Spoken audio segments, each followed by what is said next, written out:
அஸ்ஸலாமு அலைக்கும் வரஹ்மத்துல்லாஹி வபரகாத்துஹு. அல்ஹம்துலில்லாஹி ரப்பில் ஆலமீன் வஸ்ஸலாத்து வஸ்ஸலாமு அலா சய்யிதில் முர்சலீன் வ அலா ஆலிஹி வஸஹ்பிஹி அஜ்மாயின். கண்ணியம் நிறைந்த பெரியோர்களே, அருமை சகோதரர்களே, அன்பு தாய்மார்களே, இனிய குழந்தைகளே, புனிதமான இந்த ரமதான் மாதத்தின் சிறப்பு வாய்ந்த இந்த சஹர் நேர வேளையில் இதயங்களை ஈர்க்கும் இஸ்லாமிய பண்புகள் என்ற தலைப்பில் நற்பண்புகள் எவ்வளவு முக்கியமானவை என்பதை நாம் தினமும் பார்த்து வருகிறோம். ஒரு நாள் முஆத் இப்னு ஜபல் ரலியல்லாஹு அன்ஹு, நபித்தோழர்களில் ரொம்ப முக்கியமான ஒரு நபித்தோழர், ரசூலுல்லாஹி ஸல்லல்லாஹு அலைஹி வஸல்லம் இடத்தில் அதிகமாக சில கேள்விகளை கேட்டு அதற்குரிய பதில்களை, நற்பண்புகளை பற்றித்தான் அவர்கள் அதிகமாக கேட்டிருக்கிறார்கள். அப்படி ஒரு முறை அவர்கள் கேட்டார்கள். திர்மிதி என்ற நூலில் இந்த தகவல் இடம்பெற்றிருக்கிறது. அல்லாஹ்வுடைய திருத்தூதரே, அக்பிர்னி பி அமலின் யுதுகிலுனில் ஜன்னா வ யுபாயுதுனி அனின்னார். எனக்கு ஒரு நற்செயலை கற்றுத்தாருங்கள், அந்த நற்செயல் என்னை சொர்க்கத்துக்கு கொண்டு போய் சேர்க்க வேண்டும், நரகத்திலிருந்து என்னை வெளியேற்ற வேண்டும். அப்படிப்பட்ட ஒரு நற்செயலை எனக்கு நீங்கள் கற்றுத்தாருங்கள் என்று கேட்டார். அதற்கு நபிகள் நாயகம் ஸல்லல்லாஹு அலைஹி வஸல்லம் சொன்னார்கள், லகது சஅல்த அன் அதீமின், நீ ஒரு ரொம்ப மகத்தான விஷயத்தை அல்லவா, ரொம்ப பெரிய விஷயத்தை ரொம்ப சிம்பிளாக கேட்குறீ. என்னப்பா அது, நீ கேட்குற கேள்வி என்ன சாதாரணமான கேள்வியா?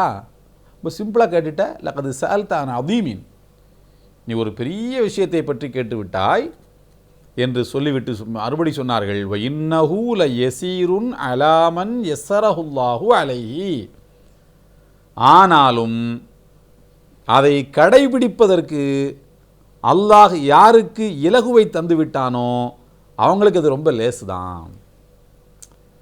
கேள்வி கனமான கேள்வி, சொல்ல போகிற பதில் கனமானது.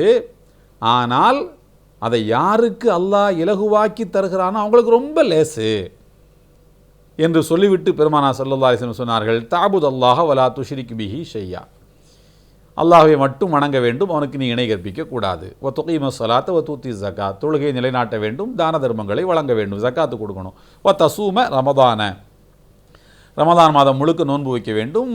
வ தஹுஜ்ஜல் பைத்த, ஹஜ்ஜு செய்யணும் வாழ்க்கையில் ஒரு முறை, இப்படி சொன்னார்கள்.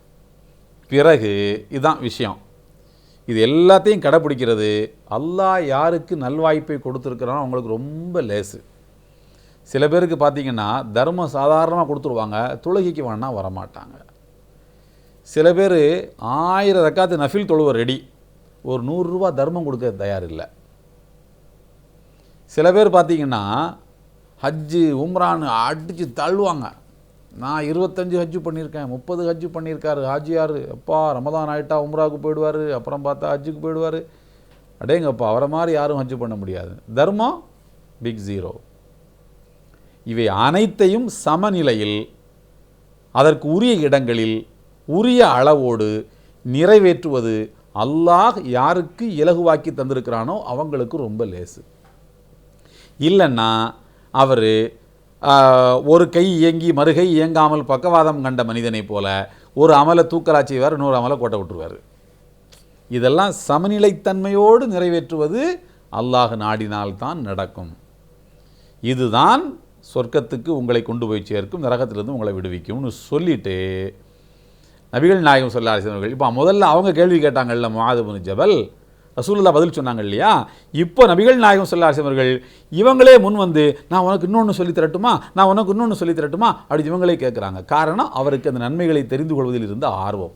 அலா அதுல்லுக அலா அபுவாபில் ஹைர், நன்மைகளின் வாசல்களை உனக்கு சொல்லி தரட்டுமா என்று சொல்லிவிட்டு நபிகள் நாயகம் ஸல்லல்லாஹு அலைஹி வஸல்லம் பதிலை அவங்கள்ட்ட எதிர்பார்க்காம இவங்களே பதில் சொல்கிறாங்க. ரசூலுல்லாஹ்வே பதில் சொல்கிறாங்க, அஸ்ஸௌமு ஜுன்னத்துன், நோன்பு ஒரு கேடயம், ஷைத்தான் உன்னை நெருங்க விடாமல் தடுக்கின்ற கேடயம் நோன்பு. அலைபாய்கின்ற மனது உணவுகளை பார்த்தவுடன், சில பார்க்கக்கூடாத காட்சிகளை பார்த்தவுடன் மனது அலைபாயுமே, சவலப்படுமே, சலனத்துக்கு ஆளாகுமே. அதையெல்லாம் அப்படி அப்படி பாதிப்புக்கு ஆளாகாமல் தடுக்கின்ற கேடயமாக நோன்பு இருக்கிறது. வஸ்ஸதகத்து துத்ஃபிஉல் ஹத்திஆ, பாவங்களை அணைக்கின்ற வலிமை மிக்கது சதகா, தர்மம். எதுபோல? நெருப்பை நீர் அணைப்பது போல, நெருப்பை நீர் அணைப்பது போல பாவத்தை தர்மம் அழைத்து விடும். தர்மம் கொடு, இதான் நன்மைகளை செய்வதற்கு பல வாசல் இருக்கு என்று சொல்லிவிட்டு, வசலாத்துர் ரஜிலி ஃபி ஜோஃபில் லைல், இரவு நேரத்தில் மனிதன் தொழுவது. எல்லாமே இந்த நோம்பில் செய்ய முடியுங்க. தர்மம் செய்ய முடியும், நோன்பு வைக்க முடியும், இரவில் தொழ முடியும். அதனால் ரமலான் மாதம் ரொம்ப புனிதமானது. அறிஞர் இப்னுல் ஜவுசி ரஹ்மத்துல்லாஹி அவர்கள் சொல்கிறார்கள், மரணித்து விட்ட மனிதர்களை மண்ணறையிலே வைத்து புதைத்ததற்கு பின்னர் நீங்கள் ஒரு நாள் வெளியிலே வரலாம் என்று ஒரு அவகாசம் அவர்களுக்கு கொடுக்கப்பட்டால், ரமதான் மாதத்தில் ஒரு நாள் எங்களை வெளியே விடுங்கள் என்று சொல்வார்களாம். அவ்வளவு புனிதமான மாதம். சரி, பிறகு நபிகள் நாயகம் ஸல்லல்லாஹு அலைஹி வஸல்லம் அவர்கள் இரவு தொழுகையை பற்றி வரக்கூடிய சூரத்து சஜிதாவில் வரக்கூடிய 16வது வசனத்தை ஓதி காட்டினார்கள். தத்தஜாஃபா ஜுனூபுஹும் அனில் மதாஜிஇ யதுஊன ரப்பஹும் ஹௌஃபம் வ தமஅம் வ மிம்மா ரஸக்னாஹும் யுன்ஃபிகூன். இந்த வசனத்தில் எல்லாமே வருது. அவர்கள் தான தர்மம் கொடுப்பாங்க, இறைவனை அழைப்பார்கள், இரவு நேரத்தில் தொழுவார்கள், அப்படி வருது. பிறகு நபிகள் நாயகம் ஸல்லல்லாஹு அலைஹி வஸல்லம் கேட்டார்கள், அலா உஹ்பிருக பிரஅஸில் அம்ரி வ உமூதி வ தர்வதி சினாமி, காரியங்கள் அனைத்துக்கும் தூண் போன்ற ஒரு செயல் இருக்கிறது, அதை உனக்கு சொல்லித் தரட்டுமா என்று கேட்டுவிட்டு பிறகு சொன்னார்கள், அதுதான் உண்மையை நிலைநாட்டுவதற்காக வேண்டி அறப்போர் புரிவது. பிறகு சொன்னார்கள், அலா வஹ்பிருக பி மிலாக்கி தாலிக்க குல்லி, இவை அனைத்தையும் உள்ளடக்கிய ஒரு காரியம் இருக்கிறது. மேலே சொன்ன எல்லாத்தையும் உள்ளடக்கின ஒரு விஷயம் இருக்குது, அதை உனக்கு சொல்லித் தரட்டுமா என்று சொன்னவுடன், சொல்லித்தாங்க அல்லாஹ்வுடைய திருத்துதரை, மேலே உள்ள எல்லாம் உருப்படியாக நடக்கணும்னா ஒன்றை கடைப்பிடிச்சா போதும். அது என்ன தெரியுமா? சொல்லுங்க.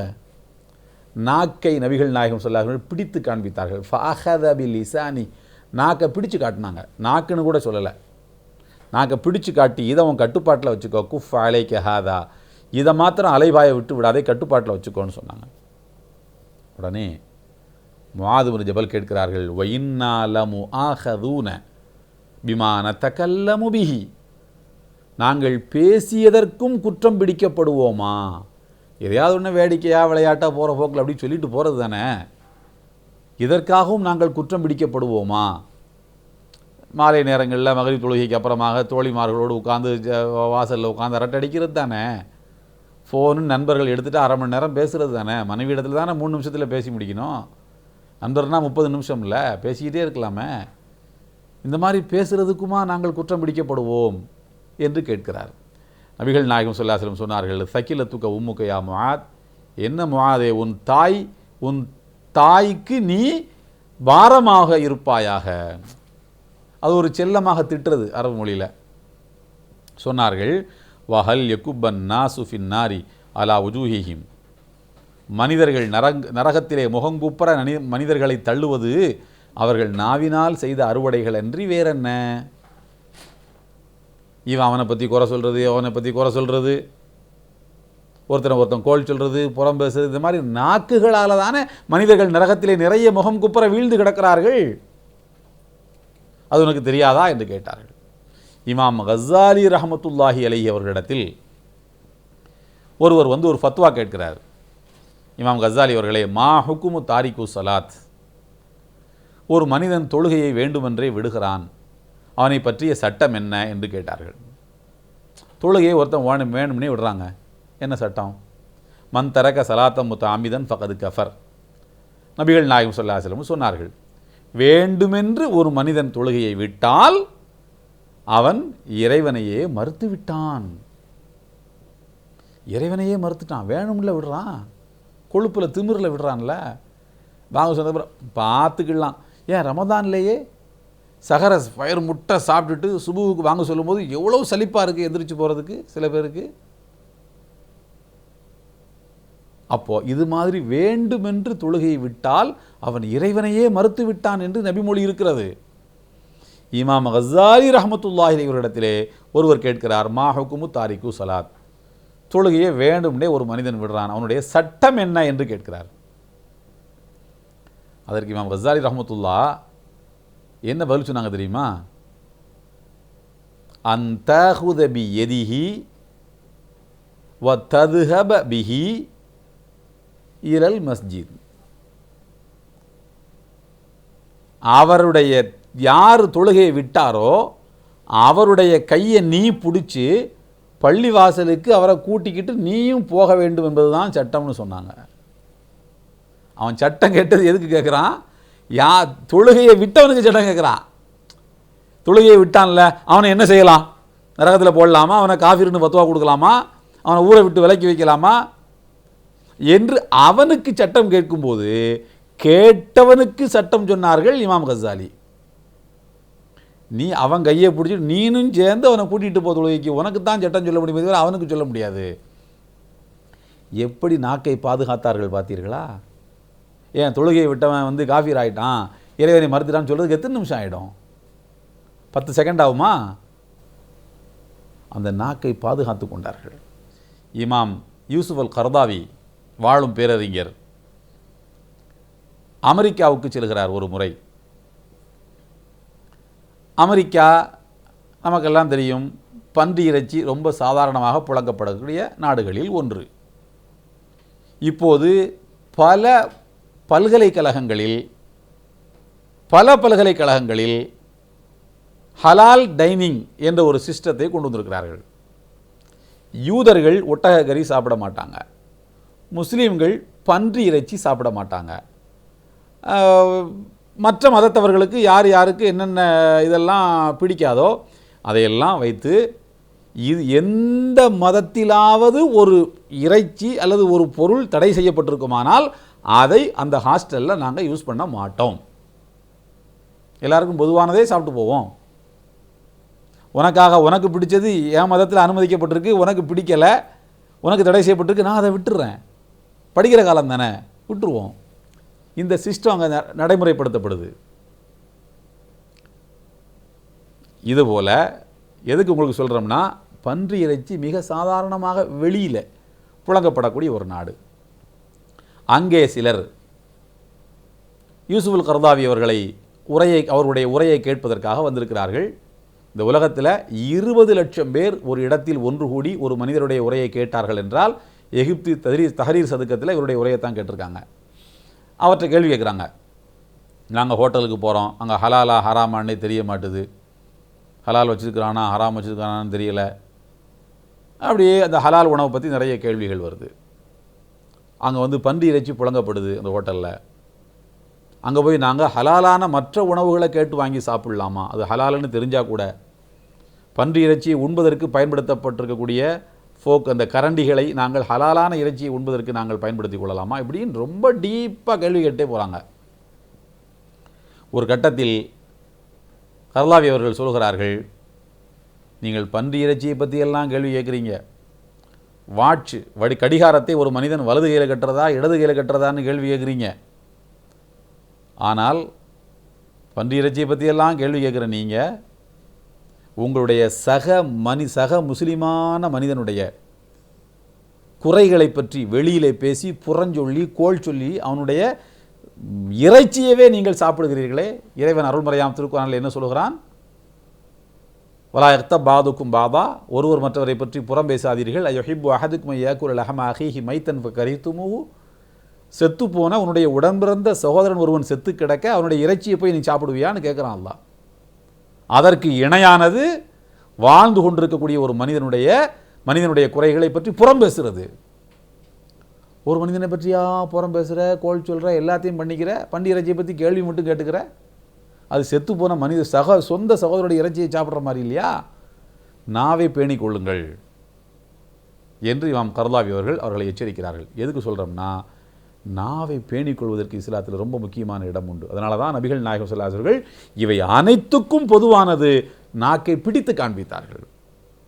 தொழுகையை விட்டவனுக்கு என்ன சட்டம்? கையை பிடிச்சிட்டு தொழுகையை கூட்டிட்டு போயா என்று சொன்னார்கள். ஃபத்வா கொடுக்குறது, இவன் தப்பானவன், அவன் நரகத்துக்கு போவான், இதெல்லாம் தேவையில்லாத விஷயம். நம்முடைய நாவுகளை பாதுகாத்துக் கொள்வதற்கு முதலிடம் தர வேண்டும். அதை நம்முடைய இல்லத்துக்குள்ளும் பாதுகாப்போம், வெளியிலும் பாதுகாப்போம். நாளைய தினம் இன்னொரு நட்பண்போடு உங்களை சந்திக்கிறேன். வாஹிரு தாவானா அனில் ஹம்துலில்லாஹி ரப்பில் ஆலமீன். அஸ்ஸலாமு அலைக்கும் வரஹ்மத்துல்லாஹி வபரகாத்துஹு.